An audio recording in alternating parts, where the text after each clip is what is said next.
Good afternoon বন্ধুরা, তোমরা সবাই কেমন আছো? আশা করছি ভালো আছো।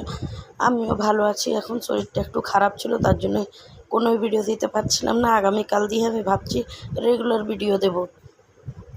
তোমরা দেখো, কিন্তু দেখো আমি এখানে বানাচ্ছি হচ্ছে সয়াবিন চিল্লি, তাই ভাবলাম তোমাদের সাথে একটু শেয়ার করি। দেখো, এখানে সয়াবিনটাকে আমি ভালো করে ভিজিয়ে ধুয়ে পরিষ্কার করে তারপরে এর মধ্যে দিয়ে দিয়েছি অ্যারারুট, টমেটো সস, চিল্লি সস আর একটুখানি সয়া সস দিয়ে এটাকে একটু অ্যারারুট দিয়ে একটু গোলমরিচের গুঁড়ো দিয়ে সামান্য একটু হলুদ আর নুন দিয়ে ভালোভাবে মেখে নিচ্ছি। চটকিয়ে চটকিয়ে মেখে নেব। মেখে এটাকে আধা ঘন্টা খানিক রেখে দেবো। তাহলে কী হবে, মশলাগুলো সব সয়াবিনের মধ্যে ঢুকে যাবে। আসল কথা, শরীরটা ভালো নেই তো বন্ধুরা, তার জন্য আওয়াজটা আমার এইভাবে ভারী আসছে। কালকে দিয়ে ভাবছি রেগুলার ভিডিও দেব, ডেলি ব্লগ। তোমাদের যদি ভালো লেগে থাকে তাহলে কমেন্ট করো। তাহলে আমি রেগুলার ব্লগ, যদি তোমাদের দেখতে ভালো লাগে তাহলে আমি রেগুলার ব্লগ দেব, ডেলি রুটিনের ব্লগ। দেখো মেখে রেখে দিলাম। এখানে দেখো আমি নিয়েছি আদা রসুনের কুচি, লঙ্কা কুচি, পেঁয়াজ আর ক্যাপসিকাম, সিমলা লঙ্কা। দেখো এখানে সমস্ত সস রয়েছে।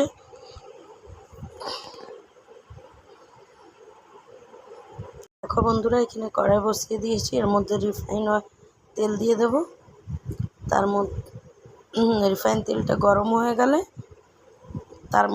এর মধ্যে সব সয়াবিনগুলো ভেজে নেব। এর মধ্যে সব সয়াবিনগুলো দিয়ে ভেজে নেব।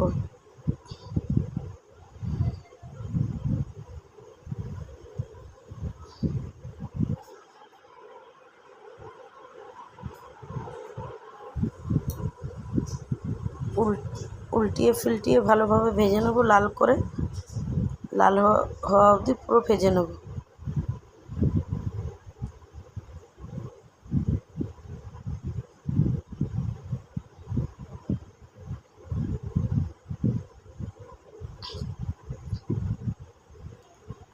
দেখো এখানে সয়াবিনটা আমার ভাজা হয়ে গেছে।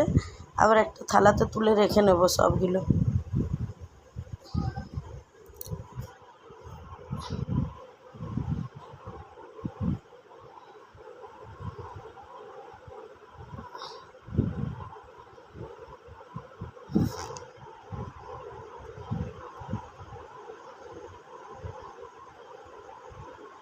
দেখো এখানে পেঁয়াজ, সিমলা লঙ্কা, যা যা মানে আদা রসুন যা ছিল সব ভালোভাবে ভেজে নিচ্ছি।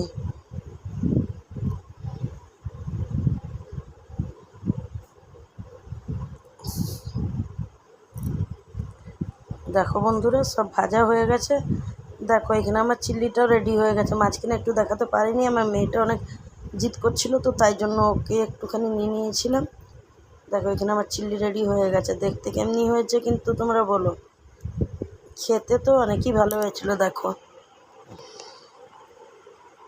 দেখো বন্ধুরা, এখানে মাকে মানে আমার শাশুড়ি মাকে খেতে দিয়েছিলাম। বললাম মা একটু টেস্ট করে বলো। মা তো বলছে খুব ভালো হয়েছে, মা খেয়েছে খুব ভালো। আর এই যে আমার মেজো মেয়ে খাচ্ছিলো, মেজো মেয়েকে বলেছি দেখ কেমনি হয়েছে, মেজো মেয়েও বলে খুব